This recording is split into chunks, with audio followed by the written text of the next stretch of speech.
एक पल के लिए सांस रोकिए, फिर गहरी सांस लीजिए और अपनी जिंदगी को वैसे देखिए जैसी वो अंदर से दिखती है, न कि वैसी जैसी दूसरों को नजर आती है। शायद आप जिम्मेदारियों के बवंडर में उलझे हैं।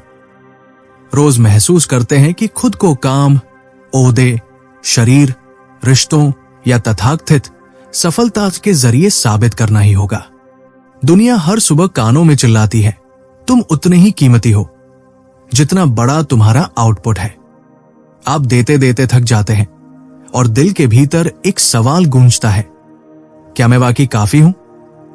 लेकिन सुनिए, आपकी कीमत आपके काम, नंबर, लाइक या किसी की राय से तय नहीं होती। आपकी कीमत उस पल तय हो गई थी जब आपने पहली सांस ली थी, बल्कि उससे भी पहले, जब आपका अस्तित्व बस एक मन में योजना था।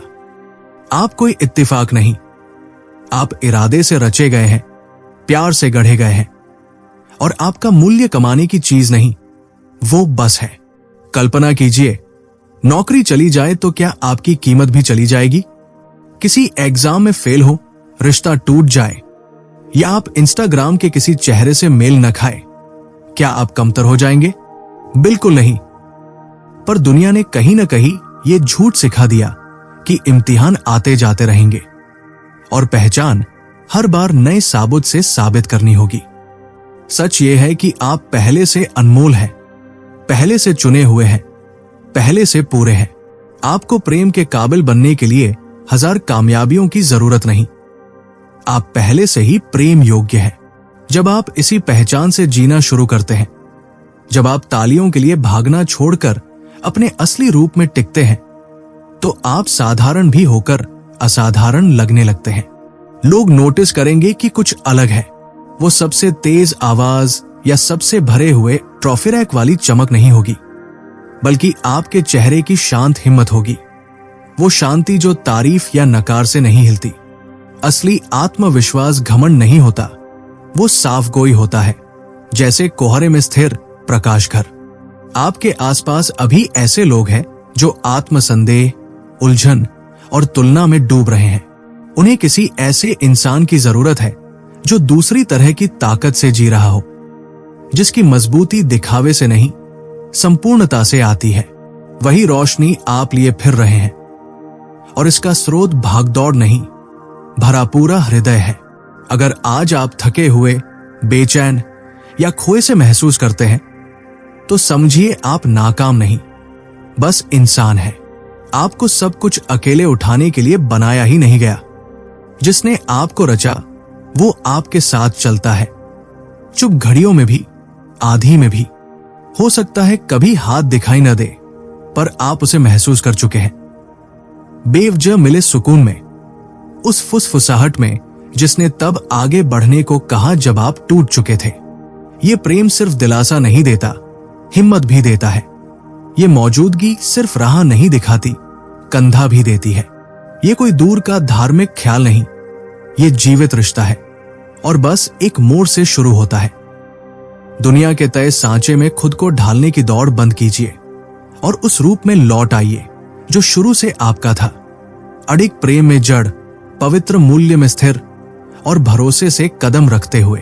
तो अगर कभी मन ने पूछा, क्या मेरा वजूद मायने रखता है?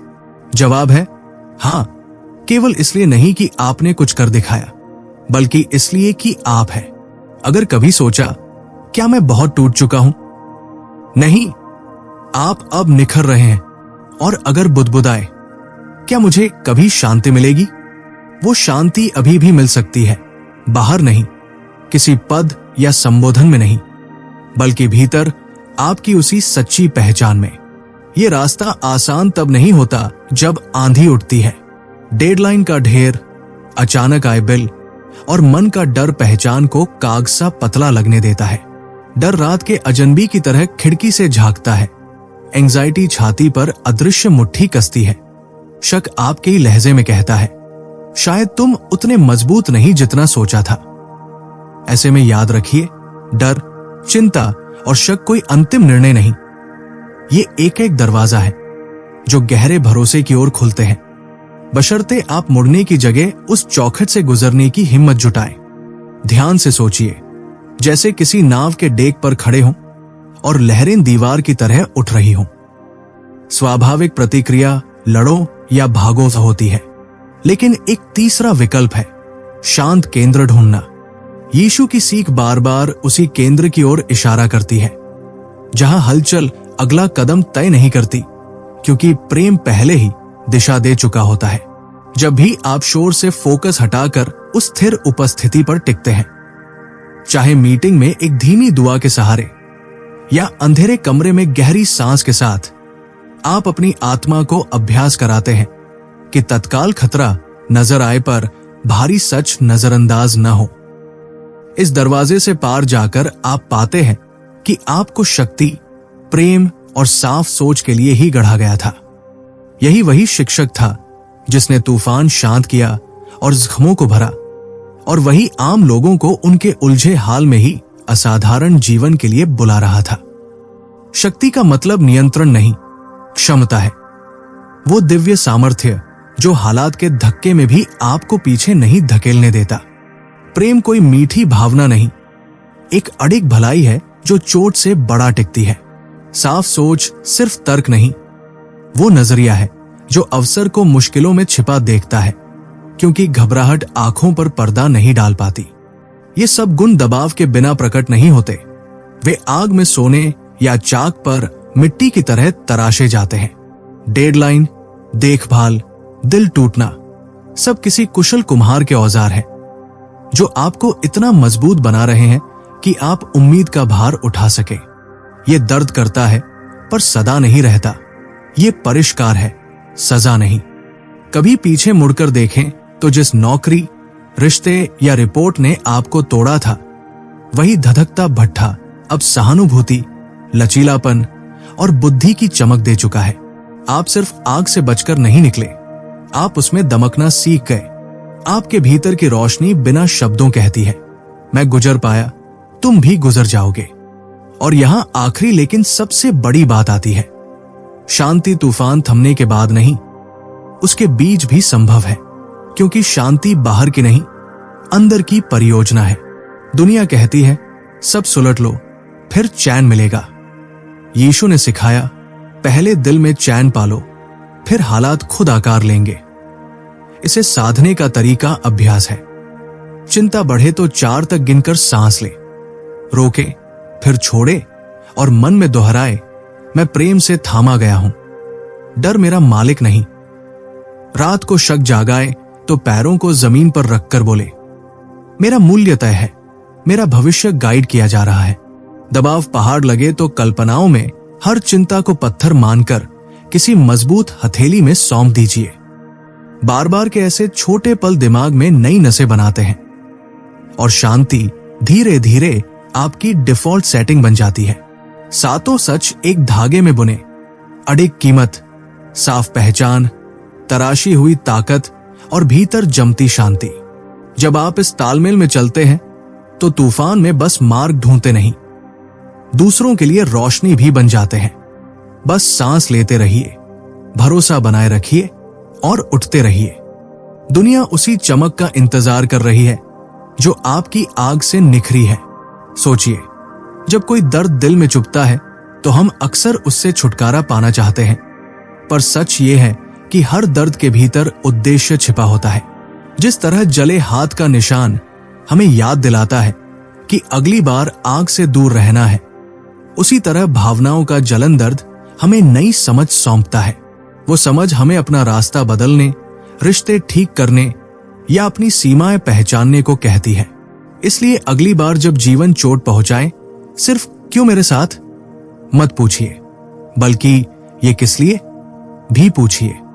आप देखेंगे कि वही दर्द जिस पर आप पछतावा कर रहे थे, आपकी दिशा मोड़ रहा है, आपकी संवेदनशीलता बढ़ा रहा है और आपको उन लोगों तक ले जा रहा है जिन्हें ठीक उसी अनुभव से गुजरते हुए एक साथी की जरूरत है।